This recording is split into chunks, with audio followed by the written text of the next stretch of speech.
I began working the night shift at a weird airport and discovered a list of rules. It may not be immediately apparent to everyone, but airline travel has been particularly chaotic over the past few years. Rarely a week goes by without a new viral video hitting the internet, capturing some outrageous behavior in airports or on planes.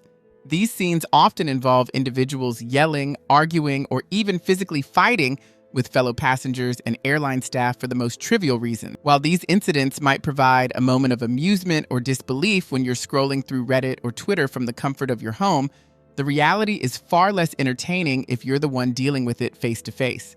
The number of times I've had to call security to handle a disruptive or even violent passenger at the airport is too high to count. Most confrontations stem from seemingly minor preventable grievances. A passenger insists on boarding out of turn and begins harassing me and my colleagues. Or someone feels slighted by another passenger's glance, sparking a full-blown shouting match.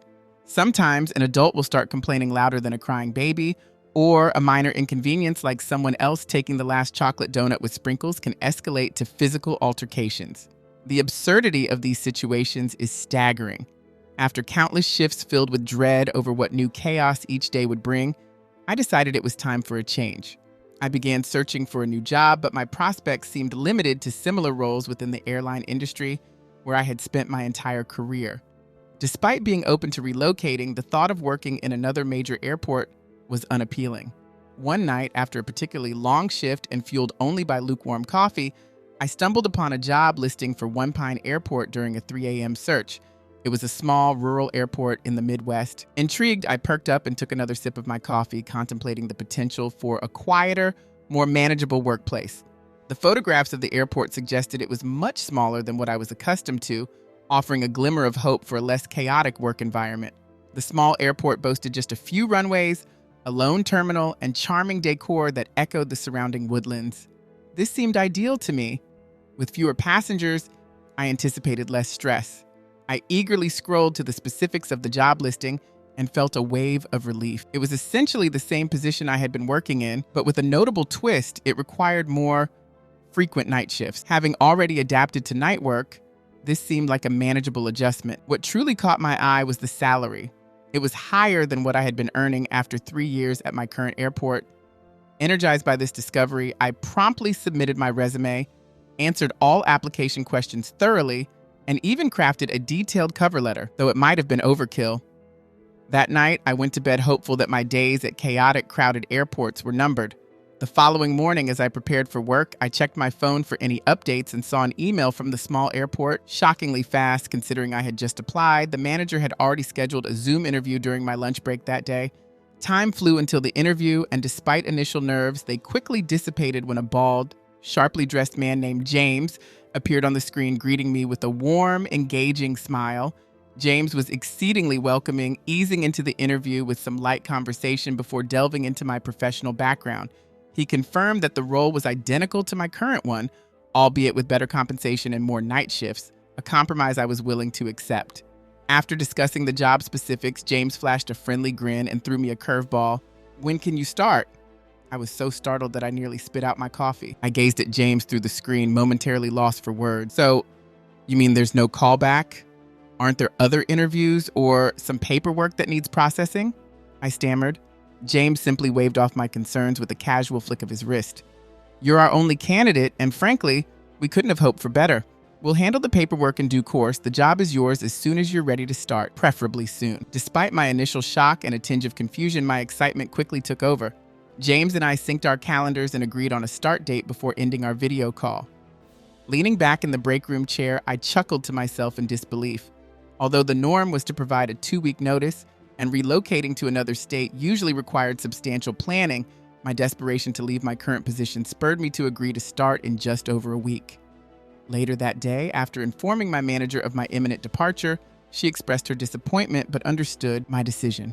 My final day was tumultuous. A couple aggressively demanded a refund for their tickets while still insisting on flying.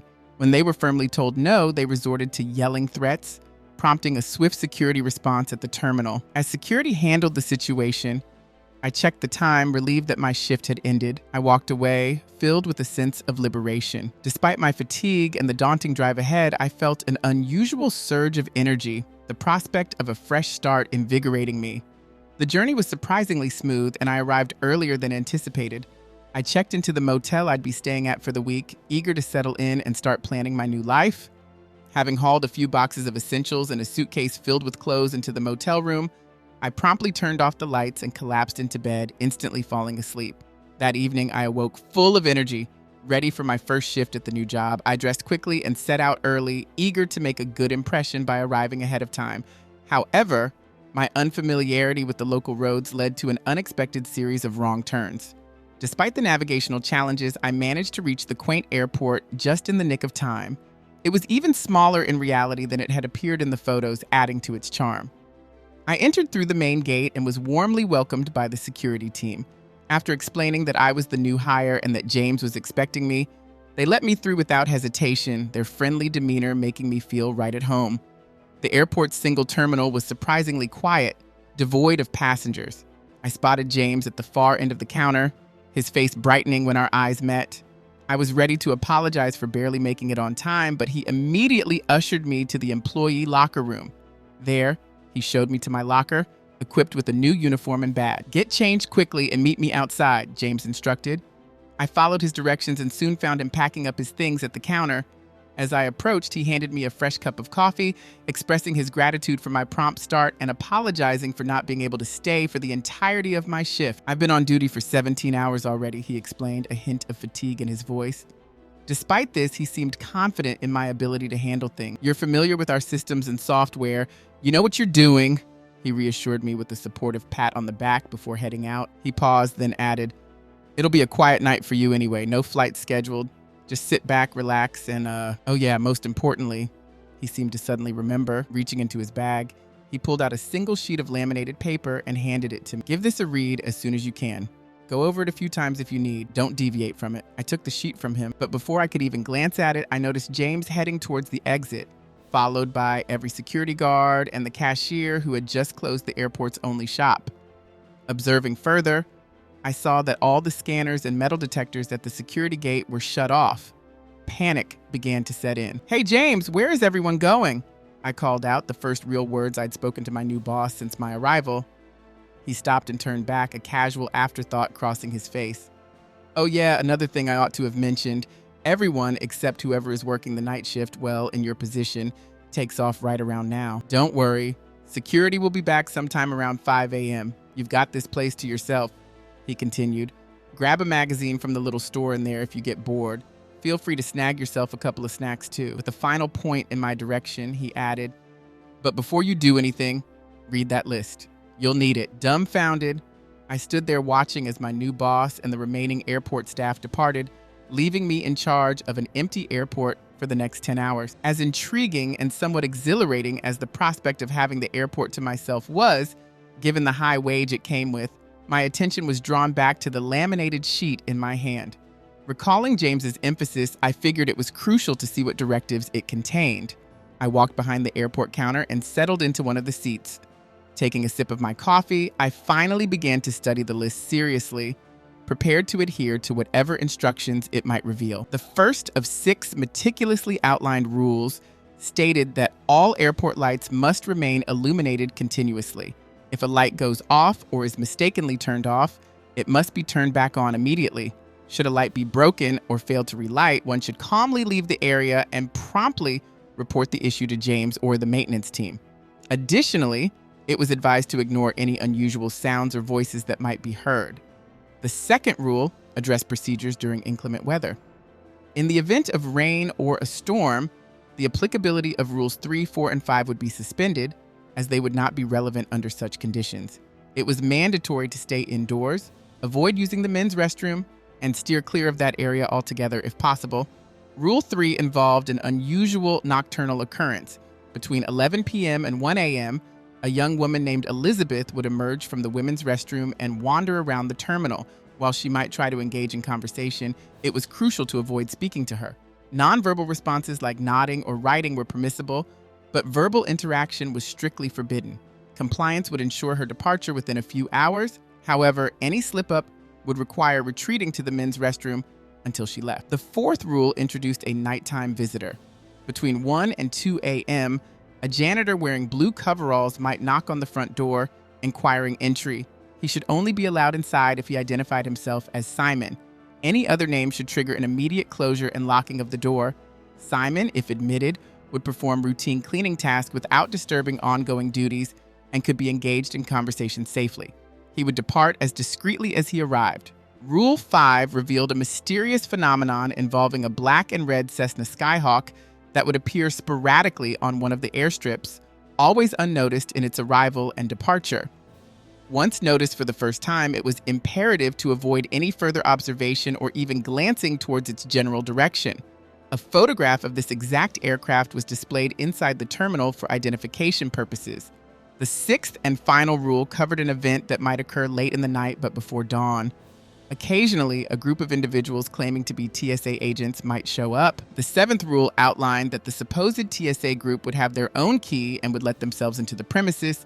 Some might be armed and exhibit signs of panic, conducting thorough searches throughout the airport and asking probing questions. They were allowed to inspect any area within the main airport building. However, I was instructed never to permit them access to the Skybridge, regardless of the situation. Their protocol forbade them from entering without explicit verbal consent, and they were not a threat to personal safety. Puzzled, I set the laminated sheet of rules down and leaned back, taking a long sip of my coffee as I pondered the bizarre nature of the instructions. James hadn't struck me as someone given to flights of fancy or unprofessional behavior. Yet, the hurried nature of my hiring and his quick departure left little in the way of explanations. I briefly entertained the thought that this might be an elaborate prank or a test of my compliance and ability to handle unexpected scenarios. Despite my initial doubts, I decided to engage with the situation as if it were genuine. Perhaps this was James's way of evaluating my adaptability or my commitment to following detailed directives. With a quick check of my phone confirmed that the weather would be clear, eliminating any concerns about storm-related rules for the night. Thus, I prepared myself to potentially encounter these characters named Elizabeth and Simon and to be vigilant for the mysteriously appearing aircraft. Standing up with my coffee in hand, I walked over to the terminal's glass panes for a better view of the beautifully lit runways, a serene sight against the night sky. Just as I was about to finish my coffee, the distinct sound of footsteps clicking on the floor echoed from behind. Startled, I turned around too quickly, dropping my cup and spilling the remaining coffee. At the far end of the terminal, I saw a figure, a young woman, probably in her mid-20s, standing quietly. Holding two sizable leather suitcases, one in each hand, the woman exuded an old-fashioned elegance with her skirt and heels. Her stunning beauty and warm smile were striking. "Oh, I'm sorry, dear. Didn't mean to scare you," she said, her voice dripping with sincerity. I almost responded to reassure her, but then I remembered the list of rules. Convinced she must be an actor hired by James to test me, I resolved to adhere strictly to the rule. Maintaining my composure, I straightened my uniform and returned her smile without a word. She approached the counter, setting down her suitcases and closed the gap between us. "Looks like we've got this fabulous airport all to ourselves. I am Elizabeth," she introduced herself, extending her hand. I shook it, careful to remain silent. Her smile faltered slightly. "And your name?" she prodded. Continuing to smile, I held her gaze, but kept silent, reinforcing my commitment to the rules. Her smile briefly widened before she turned away, seemingly accepting my reticence. She wandered off towards the unattended airport shop, casually flipping through magazines and occasionally glancing inside. After a few minutes, she returned to my counter with a small stack of reading materials, placing a National Geographic magazine in front of me. "I figured you might like this one. Enjoy," she said with a wink, then settled into a seat directly across from mine. Her choice was uncannily accurate. Although I had always lived in urban settings, nature had always captivated me, and National Geographic was a cherished favorite during breaks. Now, with more free time than usual, I was tempted to break my silence and thank her for her thoughtful gesture, but I resisted. The next few hours passed quietly, with both of us engrossed in our magazines, exchanging occasional glances and smiles. Elizabeth tried several times to engage me in conversation, each attempt bringing me closer to breaking my silence. I was nearly persuaded when she offered to fetch another magazine for me. However, I held firm. Just after 1:30 a.m., a knock at the front entrance echoed through the quiet airport. Elizabeth and I simultaneously turned our attention toward the sound. She let out a light giggle and suggested, "Oh, that must be the nice cleaner man," before returning her focus to her magazine. I approached the front doors where a man in his mid-30s dressed in a blue janitor suit stood waiting patiently. I unlocked and opened the door, but as he stepped forward to enter, I suddenly remembered the crucial directive from Rule 4. Hesitantly, I partially closed the door and said firmly, "Wait." The man looked up, his expression a mix of surprise and confusion. I quickly asked, "What is your name?" His face softened into an innocent smile as he cheerfully replied, "I'm Simon the janitor here. Did James let you know I was coming tonight?" Relieved by his answer, I nodded and fully opened the door to let him in. Simon headed straight for the janitor's closet near the men's restroom with a clear sense of purpose. I followed him cautiously at first, observing as he started his cleaning routine. Gradually, my initial suspicion faded, convincing me that Simon was indeed just the janitor and that James's insistence on verifying his name was likely another of his peculiar rules. Returning to my counter, I resumed reading. Simon occasionally passed by, attending to various duties throughout the airport, while Elizabeth occasionally stood to admire the artwork decorating the terminal. About 30 minutes later, Simon came over to the counter, mop in hand, eyeing the 2 leather suitcases Elizabeth had placed there. Assuming he wanted to clean the area, I stood to move them. Grasping each handle, I attempted to lift them, but found them unexpectedly heavy. Puzzled, I stepped back to check if they were caught on something, but they were not. Trying again, this time using both hands and all my strength, the suitcases still wouldn't budge. Perplexed, I glanced back at Simon, who subtly nodded towards Elizabeth. Turning to look at her, she caught my gaze and my obvious struggle with her luggage. Smiling, she rose gracefully, approached, and effortlessly lifted both suitcases. She moved them closer to her seat, allowing them to drop a few inches from the ground with a thud. The heavy thud of the suitcases hitting the ground resonated like a boom through the airport, making me startle. I glanced back at Simon, who seemed unfazed by the sound, diligently continuing his mopping. Slowly retreating to my seat, I couldn't peel my eyes away from Elizabeth, watching her every movement. After a few moments, she glanced up from her magazine, caught my fixed gaze, and smirked slightly before returning to her reading. Her amusement at my reaction was evident. Simon eventually noticed my bewildered expression. He paused his cleaning, approached, and lifted his gaze to meet mine. I know. Just stick to the rules and everything will be fine. Trust me," he whispered reassuringly. I nodded, feeling a mix of reassurance and anxiety as he resumed his janitorial duty. A little while later, Elizabeth's voice broke the silence. "What a remarkable aircraft," she exclaimed, peering out through the glass panes towards the runways. Curious, I followed her gaze and saw the lone black and red airplane on the runway. I quickly compared it with the picture behind me. It was indeed the same aircraft. As I turned back to the window, my heart sank. A silhouette of a person now stood beside the plane, ominously facing our direction. "Stop looking at it," Simon commanded abruptly from behind me. I snapped my gaze away from the window, catching Simon's slightly ashamed expression as he lowered his voice. Despite the stern interruption, I was silently thankful for the reminder.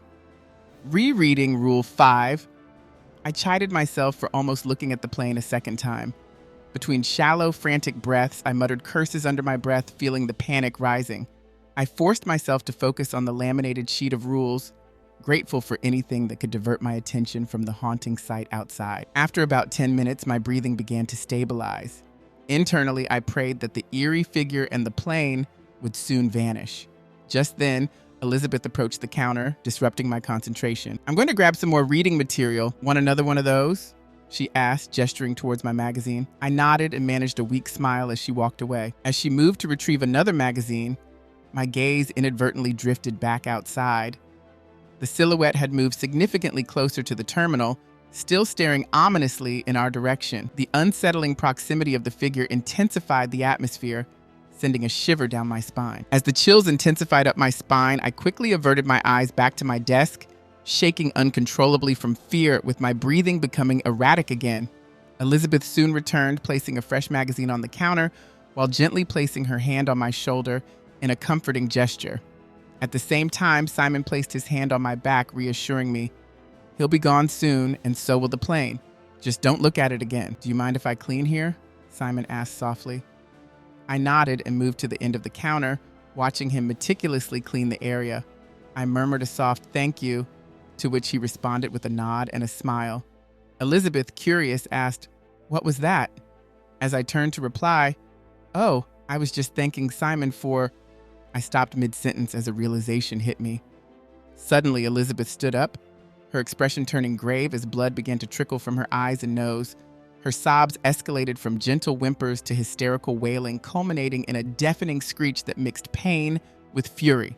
In a startling display of strength, she hurled one of her suitcases at me. I dodged just in time, the suitcase smashing into the wall behind me. Reacting swiftly, I dashed for the men's restroom, recalling Rule 3 about avoiding conversations with Elizabeth.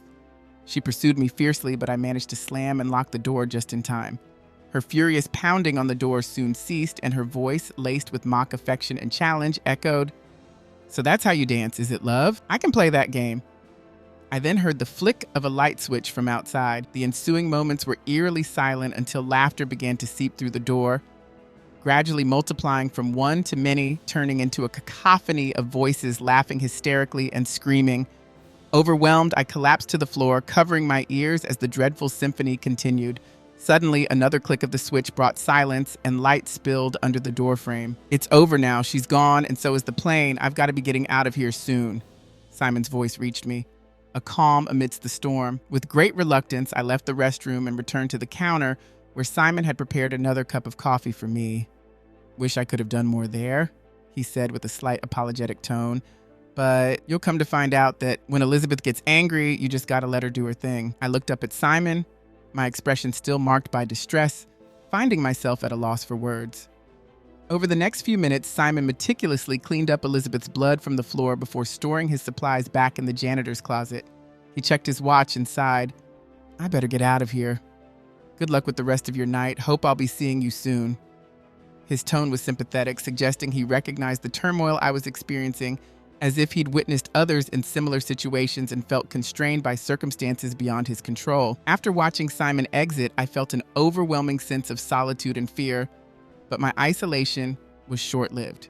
Mere minutes after his departure, the doors burst open and a squad of men in tactical gear, faces obscured by masks and goggles, streamed in. I instinctively rose from my seat, powerless, observing them sweep through the airport. They methodically checked each area, initially ignoring me as they secured every corner. Eventually, the group converged in the terminal seating area.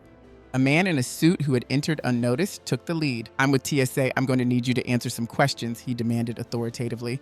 Complying, I recounted seeing two individuals inside the airport and one outside, next to a black and red Cessna Skyhawk. With confidence, the suited man paused after my answers before demanding, "We're going to need to search the air bridge." I quickly glanced at the laminated sheet of rules on the counter to confirm my understanding. Stepping forward, I straightened my uniform and responded firmly.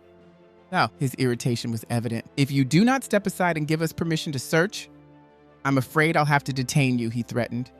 Exhausted, yet resolute not to break the final rule, I retorted somewhat defiantly, "Looking a little well-armed for TSA, wouldn't you agree?" My tone mixed weariness with a hint of challenge, standing firm against the imposing presence of the supposed TSA agent. Ignoring my sarcastic remark, the man in the suit issued a final warning, "Last chance, step aside." When I refused again, his irritation peaked, and with a subtle nod to his right, the ominous sound of gunshots echoed. I collapsed, the world fading to black as I felt my consciousness slip away. When awareness returned, the first sensation was the coolness of a water bottle in my grip, followed by James's familiar voice. "I see you made it through the first night intact. Looks like you got to meet Simon. He's a nice guy. And Elizabeth, well, she's something else, isn't she?" Groggily, I opened my eyes and looked up at James. With a hoarse voice, I managed to ask, "Am I dead?" James chuckled in response. No, you did great. You're fine," he continued, explaining that my reaction to the so-called TSA agents might have been a bit too bold. "You might want to tone down the assertiveness next time. Maybe I should add that to the rules sheet. They can't hurt you, but they sure can scare you," he advised with a wry smile. As I regained my footing, still bewildered, I watched the sunrise paint the sky above the airfield. James handed me an envelope, which I opened to find a stack of crisp $100 bills. "A little bonus for your first night. It's a lot to take in, but you'll get used to it," he assured me. Anger surged within me as I confronted him. "What the hell is wrong with you? Putting someone through this without any warning? I'm done. Keep your damn money. I'm calling the cops." James stepped in front of me as I headed for the exit. Look, I know it's not fair, but it wasn't fair for me either. It's not okay, I get that. But we need someone here at night. You wouldn't have believed any of this if I told you beforehand. You'd think I was crazy, and so would the police. You had to see it for yourself. He paused, his voice filled with a mix of frustration and resignation. This money is yours, no strings. You're free to leave, and no one would blame you. His tone softened. I remained silent, unable to meet his gaze, still processing the night's events. If you decide to stay, come to my office to finish your paperwork, he said before turning away to face the new day. I watched passengers start to trickle in through the entrance, the normalcy of their arrival stark against my tumultuous night. After a few moments of reflection, I knew that despite everything, returning to the chaos of a city airport was no longer an option for me. Resolved, I headed toward James's office to discuss my future at this strange, eerie airport.